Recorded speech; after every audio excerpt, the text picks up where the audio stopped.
Good morning mga kababayan, no? Kabababa lang po natin ang barko. Dito sa may Surigao. Time check po. Alas 12 po. 32 ng madaling araw. So, diretso pa rin ang biyahe po natin. Biyahe po tayo ng 4 to 5 hours doon sa tutuluyan po nating hotel. Sobrang layo na naman yung biyahe natin. Yan. Halos wala na talaga tayong tulog. I-clip lang po tayo sa barko. So dire-diretso ang biyahe. Tapos di natin alam kung anong mangyayari na naman mamayang umaga. Siyempre halos di na rin tayo nagpapahinga. Pero sige lang, laban lang, tuloy-tuloy lang. Pagod na rin yung piloto namin. Hindi na masinagan ng araw kasi madilim. Yan, iilaw ko po para makita yung liwanag ng buhay. Ano? Kita. Ilaw. Morning. Morning. Morning. Good morning. Ito na naman tayo. Tilapia na naman tayo. Ang hapunan natin mga kababayan. Wala ka pa tayo tilapia ito mga kababayan. Good morning. Sana may pagkain din kayo sa inyong mga lamin sa mga kababayan. Good morning. Wala ka pa tayong tilapia ito mga kababayan. Yan, tilapia. Di ko alam kung ano yung tilapia ang sinasabi na ito. Hindi naman pa kami kumain ng tilapia. Yan, nauna sila Daddy Frankie sa motovlog. Kanya lang driver dyan si Kuya JC. Yan, dire-diretso lang. Kaya pa naman, Kuya Rizky. Kaya pa. Yan. Kaya. Ito talaga. Kakayanin. Tuloy-tuloy kasi wala naman po kaming matulungan dito. Puro binabaybay namin. Ewan, kumundukan, ganun. Basta sa Malimit ang kabahayan. So, wala talaga. Kaya, kailangan nasa syudad po kami para... So, yung syudad po, napakalayo. Layo po dito. Kaya, tiyaga lang. Tiis lang. Makakapunta lang po tayo sa destination po natin, no?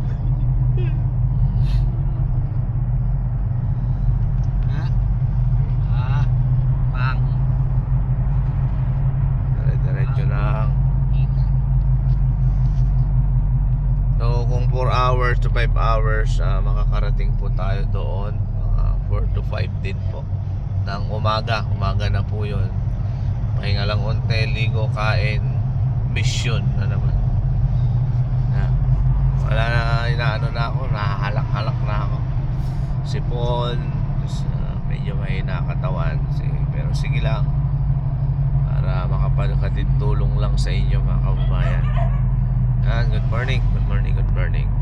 Kaya, ito lang yung update natin sa umagang ito, madaling araw na ito, 12:35 AM. Okay, mag-ingat Kuya Rizky, drive safely. Thank you. Hindi rin kami natutulog mga kababayan kasi syempre hindi pwedeng walang kausap yung driver po natin. Kaya pag may natutulog po dito na kasama namin, ginigising ko din talaga kasi para may kakwentuhan ng driver natin. Kasi oras lagi yung binibilang natin para makarating po tayo sa destination po natin. Malayo talaga. Kanto pala dito sa probinsya ng Visayas, Mindanao, long drive talaga. Unlike doon sa atin sa Luzon, magkakalapit yung bayan-bayan. Dito medyo malayo-layo yung mga bayan-bayan dito. Tatakbo ka pa ng milya bago mo marating yung susunod na bayan. Yan, shout out po sa lahat ng mga kababayan po namin dito sa Visayas, Mindanao. Kita-kits na naman po tayo sa mga pupuntahan natin po bukas dyan. Wala na po kami sa ulirat, pero sige lang, tuloy lang, biyahe lang.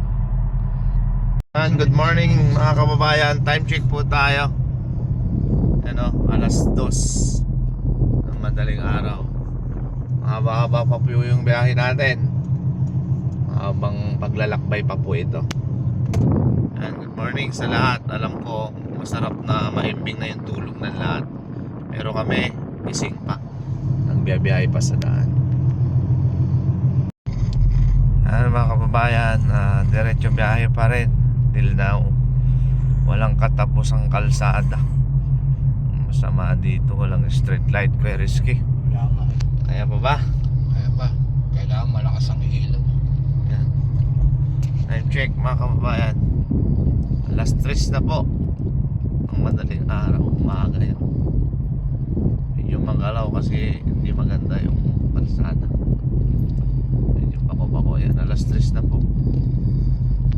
Makasama natin yan dyan sa likod. May naghihilik na. Naririnig nyo ba? Check natin sila, no?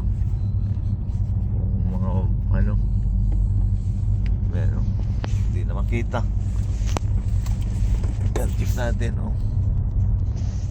Ano, Rob, Jano. Ay. Buhay pa si Jano. Ito, kanina pa nahilik si Ken. Kala mo nagpapakulo ng ano, tubig mainit. Daling araw, kala mo palaka. Lakas manghilik. Kung ganun talaga kasi yung ano rin sa katawan mga kababayan, siyempre pagod na rin o talaga ayaw ko matulog kasi hindi pwedeng walang kausap yung driver po natin ni Kuya Rizky. Bagamat kaya niya, pero siyempre dapat gisingin natin yung dugo nito kasi driver nga nakasalalay ang ano natin dito, kaligtasan natin, kasalalay sa kanyang buhay natin. Siyempre kay Kuya Rizky din, ay Kuya JC doon din sa kabila, ganun din. Hindi pwede kasi walang kausap, lalo na mga kababayan ganitong oras, oh. Stress. Yan. So, hirap. Pero sige lang kasi yung destination sa tutulugan natin is malayo. Ang layo ang syudad pala dito. Ganito pala dito sa part ng ano, Visayas, Mindanao. Grabe. Pero sige lang, makakarating din tayo. Pero malamang sa malamang uumagain na tayo mga kababayan. Yan, content update lang ito mga kababayan sa inyo, sa lahat. Namamaos-maos na ka ako. Yan, alam ko sarap na ng tulong nyo. Kaya kami to gising pa. Yan, update namin to mga kababayan sa umagang ito. Yan mga kababayan, no? Time check po tayo. Yan, alas 3:29 ng umaga. So dire-diretso pa rin, walang katapos ang biyahe. Yan, wala po tayong makitang syudad para matulugan, no? Ganito pala kalayo yung binabaybay po natin. Walang tulugan mga kababayan, dire-diretso lang. Sana, alam ko sa mga oras na to sarap na ng hilik ng iba, pero kami alive na alive pa mga kababayan. Kuya Rizky, kaya pa? Kaya ba? Kaya pa. Ayun mga kababayan, bawal din naman tayo makatulog para siyempre kwentuhan sa driver po natin kasi nauulit ko, nakasalalay po yung kaligtasan natin sa kanya. Nasa kamay niya ang buhay natin sa mga oras na to. At sana mga kababayan, walang aberya na dumating sa atin o makasalubong natin sa daan. Yun lang mga kababayan, update lang po ito sa umagang ito. Yan. Good morning sa inyo lahat. Siyempre kasama po natin dito sa likod, Kuya Rob, Kuya Jano, Kuya Ken. Doon sa kabila, nandun sila sa motovlog, Daddy Frankie, at sa kanilang piloto si Jesse Boy, Kuya Jesse, no? Dire-diretso lang sa biyahe, biyaheng walang katapusan. Hanggat kaya ng katawan, hanggat kaya ng sasakyan, laban lang. Yan, mga kababayan, ingat po kami lahat. Good morning mga kababayan, time check. Boss, alas 3 na, oh. 3:47 po. 47 na. Yan. Kuya Rizky, Uy, buhay pa. boy pa. Yan. Kayanin natin yan hanggat sa makita natin ang sabi. Tubig. Kababayan, no? Magkakape po tayo ang team. Dire-diretsong biyahe. Diba? Wala na pong tulugan. So kape muna ang ano natin, pampagising ng dugo. Hindi pa natin alam kung ilang oras pa yung destination natin para tulog, kaso ano na pong itutulog namin, wala na. As in wala, ni Idlip wala. Yan mga kababayan. Kape muna tayo mga kababayan. Morning. Mga kababayan, time check. Alas 4:03. Yan. Yan. Diretso pa rin ang biyahe. Walang katapusan biyahe. Ang habang kalsada, walang katapusan. Dulo ng walang hanggan yata itong binabaybay po natin mga kababayan. 4. Abutan na tayo ng liwanag, nasa daan pa rin tayo. Yan mga kababayan, update po ulit sa inyo. Good morning. Time check mga kababayan, 4:55, mag-alas 5 na po ng umaga. Medyo may liwanag na po. Daan muna tayo ng 7-Eleven. Kakape muna tayo. Okay, para magising ang dugo ng ating piloto. Kuya Rizky, Oy, kumusta ka? morning. Kaya pa. Kaya pa. Tayo, time check po natin. 4:56 in the morning. Yan. Update lang to mga kababayan. Update lang. Kape. Kape tayo. Kakape muna kami mga kababayan sa may 7-Eleven. Update po ulit sa inyo. Sa haba ng binaybay namin, halos buong araw, buong gabi, nananda sa daan lang po kami. Yan, mga kababayan, nandito na tayo sa destination po natin, no? Time check po. Yan, alas 6 na ng umaga. Diba?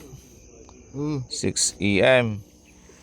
So yun, hakot gamit mapag mga kababayan. Yan o, mag-hotel po tayo dyan. May hotel po dyan. Dito tayo ngayon sa ano ba to? Surigao del Sur. Turbina.